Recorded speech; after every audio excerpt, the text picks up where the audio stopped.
Hey everyone, Mr. DVB here. Today I am being joined by my friend Andrew. It's been a while since we've had you on the channel. I think it was our Avatar review. Yeah, it's been a long time. I'm glad to be here. Glad to have you back. In today's video, we're going to be talking about 2025 movies coming out. We're going to be talking about our most anticipated movies of this year. So we both have our own top 10 lists that we've created.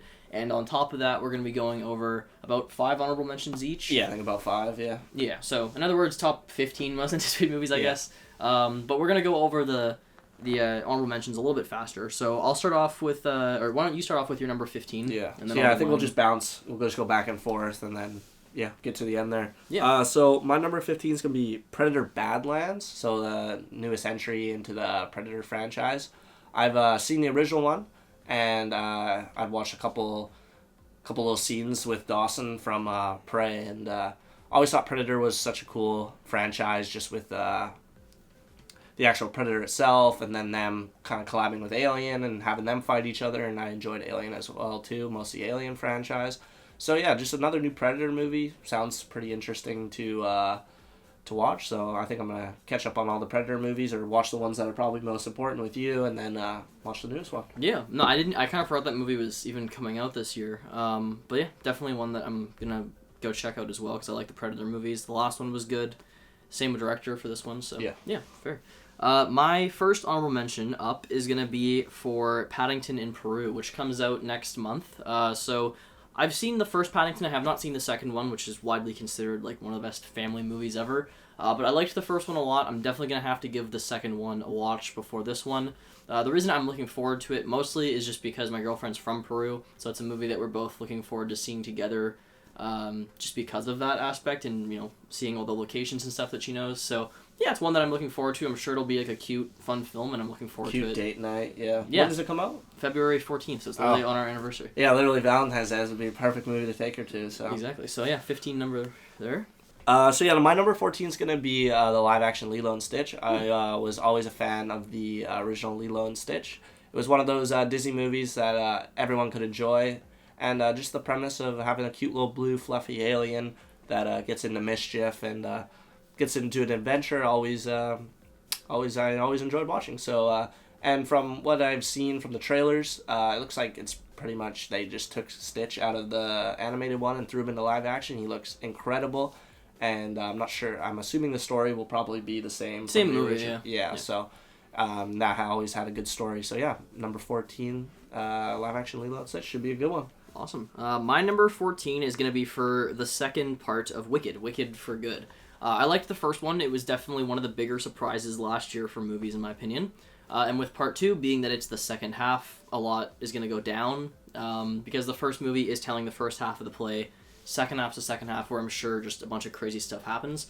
So I'm looking forward to that and just seeing the story conclude.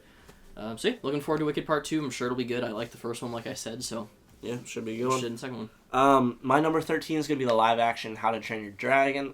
Same thing with pretty much Lilo and Stitch. It was one of my more favorite animated films growing up, and again, it looks exactly like the animated one was, just in live action. The dragons look exactly the same, doesn't look a whole lot different, which is pretty cool that they nailed that. And just the whole story with Hiccup and Toothless, I always enjoyed watching. So that's pretty much all I got to say about that one. This one is kind of up in the air if it's going to release this year. That's why it's not in my top 10. Is Saw 11. There's been a lot of weird things with this movie where it got delayed a whole year, and then apparently the director said they haven't started, or they're starting to write it, which there's no way it's coming out this year if they're starting to write it now. So I don't know what's happening with this movie. So could be this year, could be later, but I love the Saw movies, ironically and unironically. I think they're lots of fun, and I'm excited to see another one. The last one was genuinely a good movie. Yeah, and I did enjoy Saw 10 quite a bit. So yeah, I'm curious to see how 11 will be. Hopefully it's going to be focused on Hoffman. Yes, our favorite character, I guarantee you we will do a full rewatch of the Saw franchise before the new one, like we did with Saw 10, so that should be a good time. Exactly. My number 12 is going to be 28 Years Later, so the third entry in that 28 days, 28 franchise, zombie movies. I haven't seen the other two, but I've heard they're really well done, as well as the trailer for this one looked very well done as well. Just the editing style in that trailer is super eerie. all the practical effects for the zombies and all that good stuff. So, yeah, just another good old zombie movie to throw in there. I mean, let's be honest, there's not a whole lot of amazing zombie movies, but from what I've heard from this one, it's should be a really well done zombie movie. So. All right, yeah. Next up for me, 12th place is going to be Jurassic World Rebirth. So I did not like the last Jurassic World at all. Jurassic World Dominion, I hated. That's terrible. And I think it's interesting that we're getting like another new Jurassic. I think this is supposed to be the start of a new trilogy. Like only a couple of years after the last one, but you have a new director at the helm, Gareth Edwards, who did Rogue One.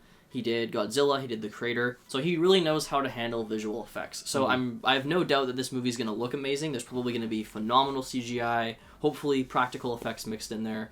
And then you have Scarlett Johansson in the cast and some other actors. So I'm looking forward to seeing it, to just hopefully get a better Jurassic Park film over the last one that we got. Dominion was a very big letdown from all the other Jurassic Park / World definitely films. So. And Fallen Kingdom wasn't that great either, it wasn't that great either. So hopefully this one will kind of bring the series back to its roots of at least being good. I agree with you. So that leads me into my number 11, which is going to be the Thunderbolts. The reason Thunderbolts isn't in the top 10 is because there's one Marvel film that's coming out this year that I know for a fact will be better than the rest, and I'm genuinely more excited to watch. But falling out of number 11 is not a bad spot. It's got a bunch of ragtag group of characters that, definitely need some more screen time to see if they're actually solid characters or if they're just dog shit. I don't know. So, but yeah, I'm excited to see Red Guardian again. I'm excited to see U.S. Agent. Sebastian Stan as the Winter Soldier will be good as always, and I'm interested to see what they plan on doing for the end of the film. Just because it's got the asterisk or whatever at the end of the name for Thunderbolts, so that means it's subject to change. So maybe they will become a different group at the end of the movie. That should be pretty interesting to see in the MCU. So yeah. My number 11. Right before we head into the top 10 here, is going to be for Captain America Brave New World.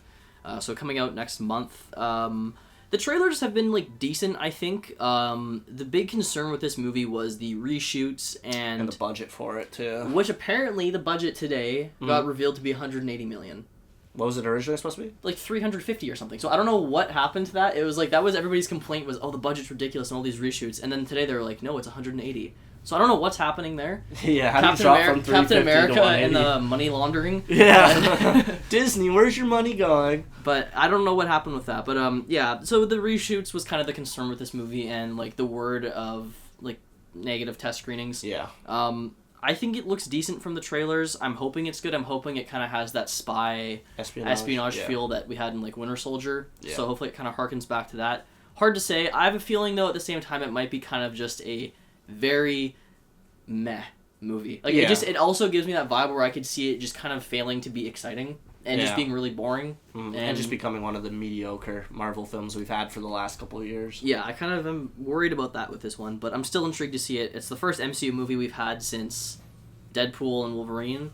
Yeah. And prior to that, it was the Marvels. So wow. Not a whole lot of Marvel movies as of late, and hopefully this is a good one, but we'll have to see. Yeah, maybe it's a foreshadowing that we haven't had so many last year that maybe they did try to make this one different than the rest, but maybe they were putting that extra work in to really improve it, hopefully, but we'll see. We'll find out. So that leads me into my number 10, which is going to be Blumhouse's Black Phone 2, so a sequel to the Black Phone film that came out a couple years ago. The reason I got this at 10 is and there's only one reason, is because I'm not 100% sure where they're going to go with this film. Yeah, what the direction of the story will be. Yeah, because they left off the last film how you would expect it. They killed the grabber and all that stuff, so I'm not sure if this is going to be a prequel or a sequel to that film, but I really enjoyed the original Black Phone a lot. I had a good time with it. All the kid actors did a really good job. I think Ethan Hawke did a really good job as well, so I'm excited to see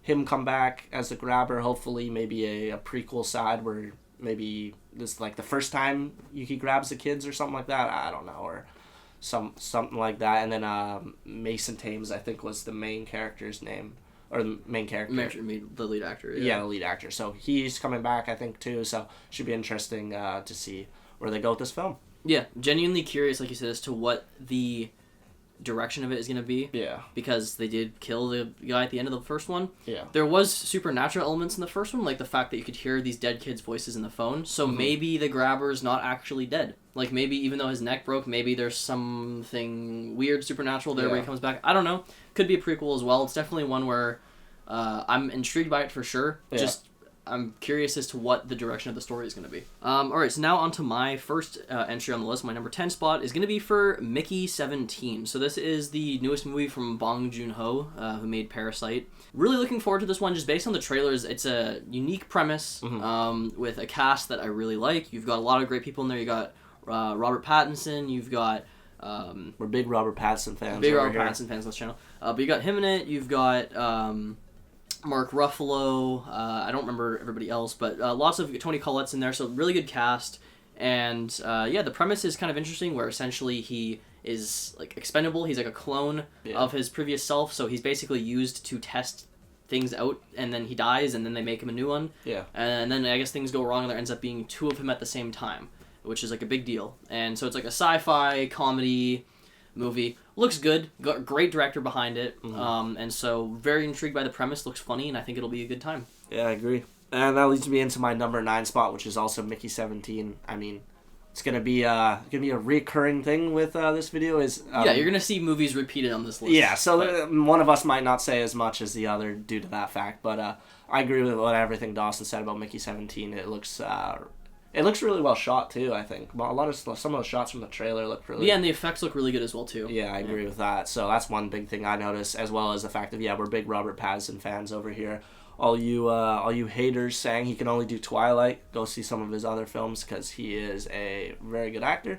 But yeah, I'm also intrigued to see just how the story's gonna work when they come to the point of him having two clones alive at the same time. Are they gonna be sharing memories? Are they gonna cause some mayhem together and all that sort of stuff? So yeah, just an overall exciting movie. Like you said, great director behind it. I haven't seen Parasite, but I plan on watching Parasite with Dawson before we go see this film. So yeah, just another good entry this year, hopefully. So my number 9 then is going to be one of the movies you had as an honorable mention, which is Thunderbolts.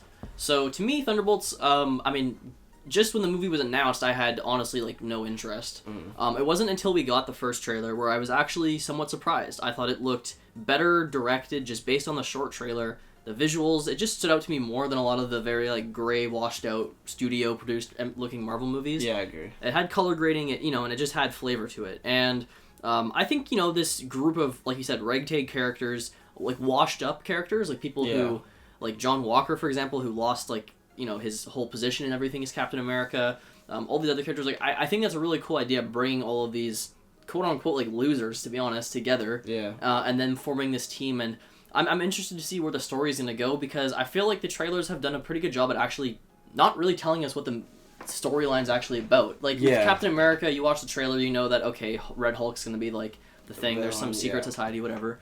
Whereas you watch the trailer for Thunderbolts, and I don't even know who the villain's necessarily supposed to be. I think maybe it's Sentry, maybe it's Val. Yeah, I don't know. It could be Sentry, it could be Val. There's some more interesting, Sentry's a pretty interesting character, so to see him get brought in and get fleshed out should be pretty cool, as well as Val, where Val's been super mysterious over every other time we've seen her in any MCU project, so the fact that Val is actually going to have more of a thing to do in this film should be interesting to see her real intentions behind her forming this team, or what she's done in previous MCU projects. Yeah, exactly. And I think that the action looks pretty cool from the trailers too. There's that sequence where they're fighting in the room, and it's just everybody's using their own powers. Ghost has the knife go through them, and then they catch it. Yeah. So lots of cool stuff like that. So I think it's going to come together quite well. Trailers have been good. Apparently the test screenings have been quite positive. So a lot more positive than Captain America. Exactly. So I'm looking forward to that one, honestly. Should be going. My number 8 is gonna be a film that Dawson had on his honorable mention, but it's gonna be Saw 11, and there's not a whole lot to say. We're not 100% sure if this film's coming out this year, but we both enjoy the Saw franchise quite guilty pleasure fashion. So the fact that we're getting another entry into that franchise, it always has good kills. There's always some cool traps being shown off, so if we get another one of those films with a pretty solid story like 10 was, with some good traps, I think it'll be another solid entry into that franchise. if I had to replace Saw on my list with anything else, if Saw doesn't come out, for example, it's probably going to be Sinners. And it's another horror film, so Sinners, it's got Michael B. Jordan in it, and it's got, it seems like it's some sort of like cultish vampire type film set in like late 1800s or something like that. It's the 30s. It's after the war. Oh, it's after the war, so the 30s, so... But yeah, I think Dawson's got that on his list, so he'll go more into depth about it. But I just thought I'd shoot that out there and say that that's what I would probably put in my 8th spot if Saw doesn't decide to come out. No, fair. So then my number 8 is going to be one that was on your honorable mention list. I have Lilo and Stitch live action. So yeah, this one, I love the original Lilo and Stitch. It's one of my like favorite comfort Disney movies. It's just a very cute film that I've always loved. I literally have like a Stitch background on my phone case. And yeah, so... Normally with these Disney live-action remakes, I haven't been one to care for them. Mm-hmm. It's kind of, they're unnecessary, they're not as good as the original, whatever. But with Lilo and Stitch, I think that there's more potential there. I just think there is. I think that they've done a great job, like you said, at taking Stitch and transforming him into a live-action version. Like, he looks great. Like, did a great job with him. And yeah, I think it's going to be a cute, fun film. It's probably not going to be amazing or anything, but I think it'll just be a fun, cute movie. I like Stitch, so... I wouldn't call this a guilty pleasure one, but it's like a pick where I'm not going into it expecting the best movie, but I'm just looking forward to seeing like a cute live action Stitch, and I think I'll have fun with it. Lucia, my girlfriend, she loves Stitch as well, so it's just gonna be another fun one to watch. Yeah, should be a good one to take the fam to, or so forth. So. And it has a good director behind it too.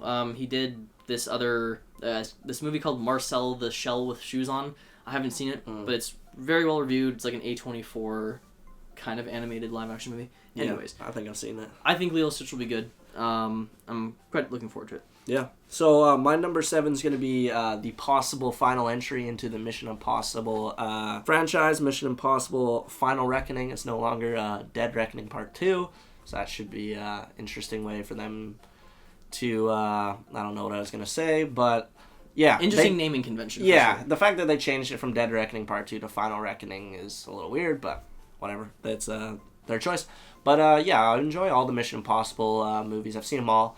And the last Dead Reckoning Part 1 or whatever set up an interesting premise for them to go into the second movie with this AI sort of modern like threat. So like something that like what could happen like to this like nowadays, like AI taking over and stuff like that. But yeah, it's always got great action, great stunts and all that good stuff. And what's his name? Tom Cruise does really enjoy this franchise, so if this is going to be the last one, he's going to go out with a bang. Exactly. The trailer's really well done too. It doesn't show off a whole lot of the movie. It really just shows the submarine. So either they're really trying to hide some of these other stunts and set pieces for this film, or they're genuinely just the submarine is going to be the main plot. But well, I guess we'll find out in a little bit. But yeah, that's my number 7. Nice. My number 7 is going to be Sinners. As you kind of talked about a minute ago. So yeah, with this one, I really like the director behind it, Ryan Coogler. I like Black Panther a lot. You love Black Panther. Mm-hmm. And I really like Creed, which I thought he did a great job with the first one. Yeah. And so I think... The other ones are kind of... The third one's... I liked all of them, honestly. They're all good in their own way. Yeah. But with this movie, with Sinners, I think that, it's just an original premise, right? Like, horror movie set in, like, the 30s with vampires, potentially. Michael B. Jordan playing himself and his twin brother. Yes. Shot on, like, 70 millimeter IMAX film, so it has that... Like, even when you're watching the trailer, it just has that crispness where I watched it and I was like, this looks like a Nolan movie. Like, it... Yeah. There's a couple shots where it's... Had to check. You sure Nolan's not... where directing this, it has that IMAX 70mm film look. So I think it's going to be a good film, especially if they're willing to shoot it with such high quality technology. It's definitely not just going to be a run of the mill horror film. There's going to be something more special to it. And yeah, very intrigued. Very interesting trailer that doesn't give away anything, but not very much so hooks you. Yeah. Just as being a very interesting trailer. So quite excited to see this one and how it's all going to turn out. Very interesting premise, like I said. Yeah, we had Nosferatu last year, and it was an incredibly well-shot horror film. So hopefully Ryan Coogler kind of does the same thing with this Sinners film, and maybe we'll start seeing more high-budget horror films be filmed on IMAX cameras. Yeah. That leads us into my number 6, which is going to be Karate Kid Legends. I know this isn't on D-Man's list at all, but I am a big fan of the Cobra Kai franchise that's on Netflix, as well as the original Karate Kid film, as well as, honestly, I do enjoy the Jackie Chan, Jaden Smith Karate Kid film, and it seems like they've got Jackie Chan and Ralph Macchio teaming up to train this new Karate Kid, and just based off the trailers, it seems like the fight scenes are going to be really well done when it seems like this kid is using Kung Fu as well as Karate mixed in, so, he's got 2 different fighting styles, so maybe the premise behind the Karate Kid is maybe this kid will actually become the Karate Kid, because it's not really explained in the original Karate Kid film that if Ralph Macchio is the Karate Kid or not. So maybe having both styles, this kid will actually be considered the best fighter and the best Karate Kid. I've got no idea. I'm just kind of yapping right now, but it's just one of those feel good. The original Karate Kid's a feel good movie for me, and I always loved watching it when I was younger as well as now. And then the Cobra Kai franchise that's been on Netflix has been really, really good in my opinion. And yeah, I'm just excited to watch both these actors and Jackie Chan and Ralph Macchio team up and train a new Karate Kid. So nice. Yeah, my history with the franchise is much more limited. I've only seen the Jaden Smith one. Yeah, and a lot of people don't really like it, but honestly, I think the fight scenes in that one's pretty well done. So. Cool. Yeah. No, I'll have to check out the other ones with you before the new one comes out. Yeah, for sure. All right, so moving into my number 6, I have 28 Years Later, which you talked about with your honorable mentions. Mm-hmm. So yeah, first 2 28 movies. The first one in particular, really good zombie film. Definitely some of the most intense and frightening zombies put to screen before. Good director, great director behind it, Danny Boyle, and just great cast in this new one. You got Aaron Taylor Johnson, Jodie Comer's in there. Ralph Fiennes. So really good cast. Cillian Murphy's apparently not appearing in this one. He's going to be appearing in the other ones, I believe. But looks really good. I mean, the trailer, like you said, was super well put together. Very well edited. Very eerie. Very eerie, yeah. Just a very creepy trailer, and it definitely hooked me. And so I'm very excited to see it. I mean, like I said, the first 2 ones are really good zombie movies. It's been almost 2 decades since the last one came out. So excited to see this one and where it goes, and it's being followed by 2 more films. I think we're getting the next one literally next year, so that aspect I'm a little uncertain of, where it's kind of like, okay, if they're announcing it's a trilogy already and this is the first one out of a new trilogy, I don't know if it's gonna feel as climactic or as full circle as it should, but we'll see. Still looking forward to it nonetheless. And that leads me into my number 5, which is going to be Tron Ares. So it's an alleged sequel to Tron Legacy. That was, I think, came out in 2010 or something like that. But I really enjoyed Tron Legacy when it came out, and I still watch it to this day. I think it's a fun movie. It's got a really well done soundtrack by Daft Punk, and I'm a little sad Daft Punk's not coming back to do the soundtrack for this film, but it is going to be the guys that did Challengers. Yeah, the Challenger soundtrack. So yeah, very Trent Reznor and Atticus. Yeah, they're very much techno pop sort of vibe, which is exactly what this film needs. So I'm excited to hear their take on a Tron soundtrack. We don't know a whole lot about the movie currently. There hasn't been a trailer or anything like that. All I know is, what's his name's in it? Jared. Jared Leto is in the film, as well as a couple other people I can't think off the top of my head right now.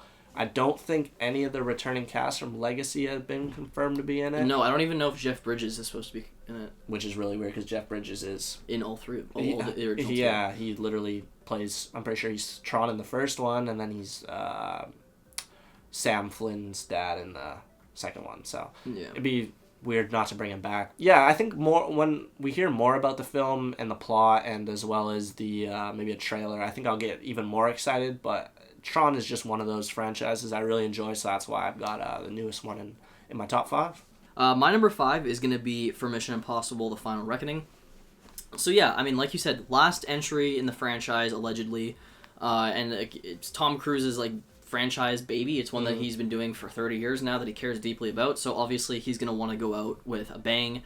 I've heard great things about the the set pieces in this movie and stuff. They've been talking. The director's been talking about it lately. So I'm expecting another, globe-trotting adventure with awesome set pieces and action and everything, and that finale feel that hopefully gives it a bit more spice, a bit more edge to it with, anybody could die type thing, right? Yeah, so when they end franchises like that, they don't have any reason to keep any around, so there might be a lot of deaths in this next one. Some that if you really cared about those certain characters, you might get a little teary-eyed seeing them die on screen. Like R.I.P. Benji. Yeah, Benji could go. Honestly, Tom Cruise can go too. You never know. So I'm excited for that. Just all the action stuff, and I liked the last one quite a bit. Not as much as Fallout, but I still thought that Dead Reckoning was good.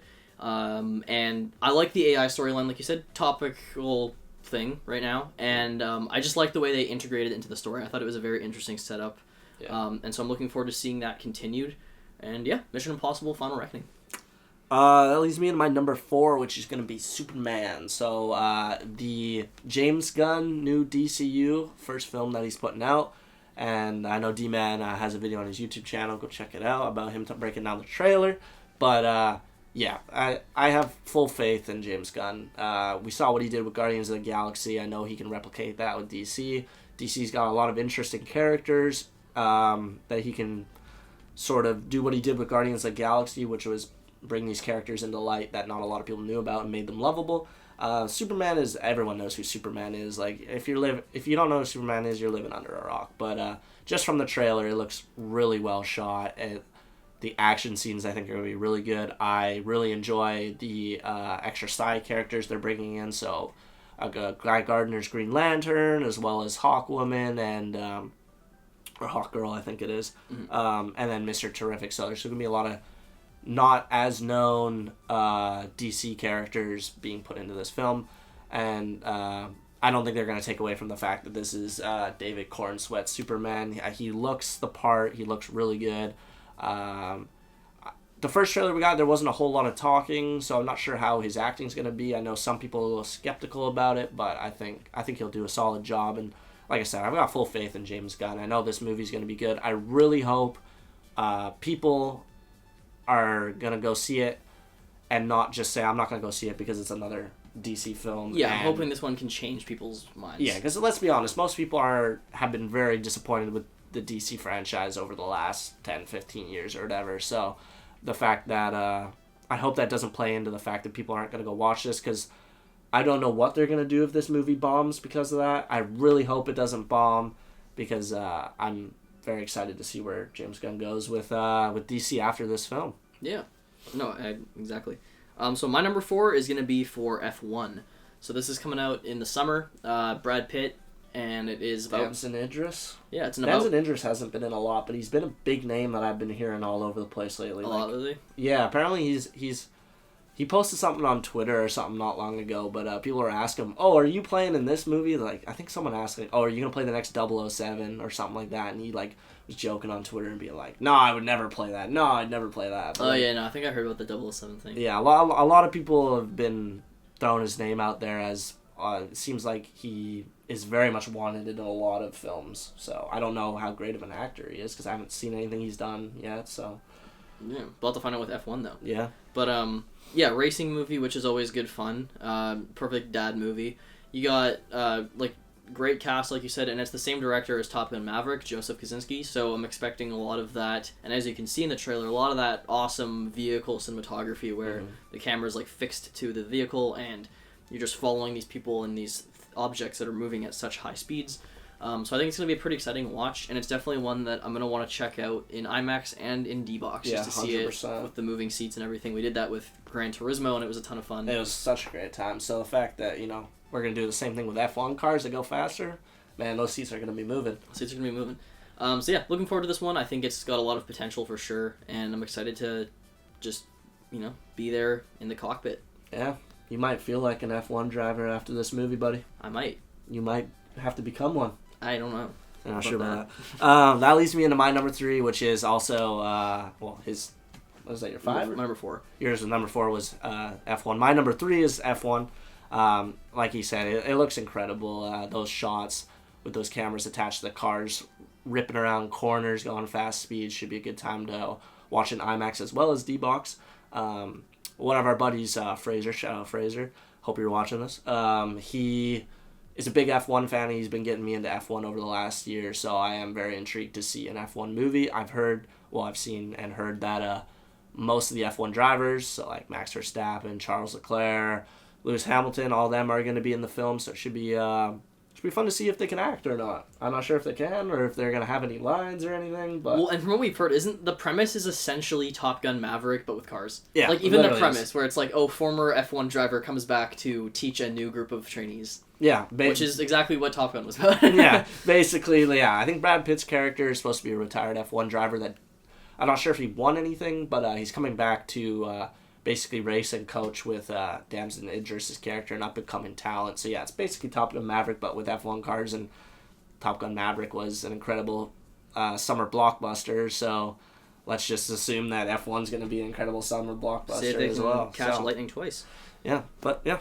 Alright, and then that leads into my number 3, which is going to be Fantastic Four, The First Steps. I'm not a fan of that. Not a fan of that subtitle, but I am very, very much so looking forward to this movie. Marvel's just been, for me the last couple of years. Like, there's been some I've really liked. I loved Guardians 3. Yeah. Deadpool and Wolverine was a lot of fun, but they're just kind of in that whatever phase. They're in their I don't really care a whole yeah. lot for it, and I'm not that excited for the big movies they have coming out. Like the next Avengers, it's kind of like, I'm just not there with it right now. I don't feel like the build-up's been there. And Fantastic Four largely just feels separate. I know it's going to, in some way, lead into those movies, but, I mean, the fact that it's Marvel's original family team being brought to Marvel themselves for the first time, not Fox or anything like that. So it's actually, in the MCU, pretty good casting for the most part, and it's supposed to be, retro, futuristic 60s. Mm-hmm. I love that, set in a different universe.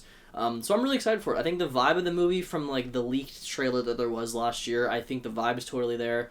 I think, like I said, the casting is good, and I just think it's going to definitely stand out as being something very different amongst a lot of the other MCU we've had lately. I really hope it's not like the last bit of MCU movies we gotten where it's very just kind of mediocre and just, you go watch it and you're like, it's a Marvel movie. A lot of them, they're just kind of, you watch them once, then I just don't think about them again. Yeah, I really hope Fantastic Four, gets everyone excited again for what the MCU's got planned, because they've got a couple projects that they've announced that sound like they're going to be good, but they're just boring. Like some of the films they've released in the last couple of years, no one's going to give a fuck about the new Avengers film. People will, but I know I won't. I won't give a fuck about the new Avengers film if they don't do something exciting before that. Yeah, you got to have the setup, and the setup hasn't quite been there. So I agree. Yeah. So that leads me into my number 2, which is Fantastic Four. We let Jenny just went over it. I think the casting is very not very well, but I'm intrigued to see how it goes. But I do like Pedro Pascal. Joseph Quinn is Human Torch. Vanessa Kirby is Invisible Woman. And then the guy from the Bear TV show with the guy that everyone thinks is attractive. Jeremy Allen White, yeah. Yeah. Someone in that show is playing the Thing. Yeah, Dawson pretty much went over it. I'm excited for it. I really hope it's not like every other MCU film that we've had, and I really hope... I'm intrigued to see what they do at the end of the film, because allegedly they're supposed to kind of come into the MCU world at the this end. is a separate universe, so there has to be... And I know Galactus is the villain in the movie, so I'm almost wondering if, in their universe, Earth gets destroyed by Galactus, if it just gets completely wiped out. Yeah, maybe they have the technology to go to a different universe, and maybe that's how they get introduced into the MCU, and then maybe some little bit of Galactus or something escapes through, and then now you've got Galactus in the main MCU world, but I have no idea. But yeah, it's my number 2, Fantastic Four. Nice. Should just been called Fantastic Four. We don't need the first new steps or whatever on the end of it. Yeah. All right, and then that leads into my number 2, which is Avatar: Fire and Ash. So this is coming out at the very end of the year, but yeah, I mean, it's just a huge blockbuster franchise at this point. You go to see it for the 3D and just the incredible visuals, and it's not going to let down. I mean, the second one that came out a couple of years ago, Way of Water, I loved. Thought it was just an incredible looking movie, great action sequences, and I still like the stories. It's not like this super in-depth story, but they're solid enough. And I think that, Fire and Ash, it's going to be something a little bit different. It's supposed to be, the Fire Tribe is supposed to be, like, the villains this time around instead of having, like, the humans again. Yeah. So it'll be something a bit different. Going to see more, locations, more gorgeous visuals, more amazing 3D effects. So just all of that, I'm just excited to see how all that turns out. I'm sure it's going to be a really beautiful film. And, other than that, I don't have too much else to really say, but hopefully it's going to have more action, more avatars, less Spider. Fuck Spider. We are avid haters of Spider. Fuck that guy. He's a terrible actor. No shame on you, bro, but maybe it was might be better actors. Maybe it was just his performance in that movie, given that it was shot like. He wasn't great in Scream either, though. I've always wanted to stick something in you, Tara. Fuck you. Fuck you. Not really. No, he might be just bad at acting, and I don't know the guy's name. Don't hate on us. I doubt you're gonna come across this video, but don't expose us. So that leads me into my number one, which is Avatar: Fire and Ash. Like everything Dawson said, both the last Avatar films have been really well done, really well shot. CG's looked incredible, and they're just fun movies to watch. Like there's the fact that I went and rewatched both of those films in theater. Oh well, the first one in theaters once before the new one came out, and then I went and watched the second one again in theaters. I don't care if it's 3 hours and whatever. They're fun. You're engaged the whole time. Yeah. There's nothing boring about them. The story is not lackluster, but it could be better, so maybe we'll see more of a story maybe leading into the last 2 films that they are allegedly going to make. Maybe the story will kind of ramp up and be an upgrade from the last 2, but I'm not 100% sure. I'm excited to see these new Fire Na'vi tribe, see what their kind of thing is, because with the Way of Water, they had they're better in the water with their, they got like the fins and the gills and all that stuff, so maybe these fire guys will be they'll like adapt to intense heat or something more. I don't know, but we don't know a whole lot about the film. We just kind of know the basics, but you can't go wrong with putting an Avatar film in your top 10. Like, no, it'll be a very exciting event for sure. Yeah, like you don't get disappointed by them. I'm guaranteeing probably not going to be disappointed by this next one. So. Yeah. All right, man. You could say your last one. All right. So my number one is going to be for Superman. Dun, dun, dun. I'm very excited for this movie. I mean, I'm a huge DC fan. I always have been. And obviously their cinematic franchise didn't work out. And so we're getting a reset with James Gunn at the helm, who I really, appreciate as a director. I love what he did with the Guardians of the Galaxy movies. Those are my favorite. That's my favorite trilogy of the MCU. And it was characters who I had no idea who they were when I went and saw the first film.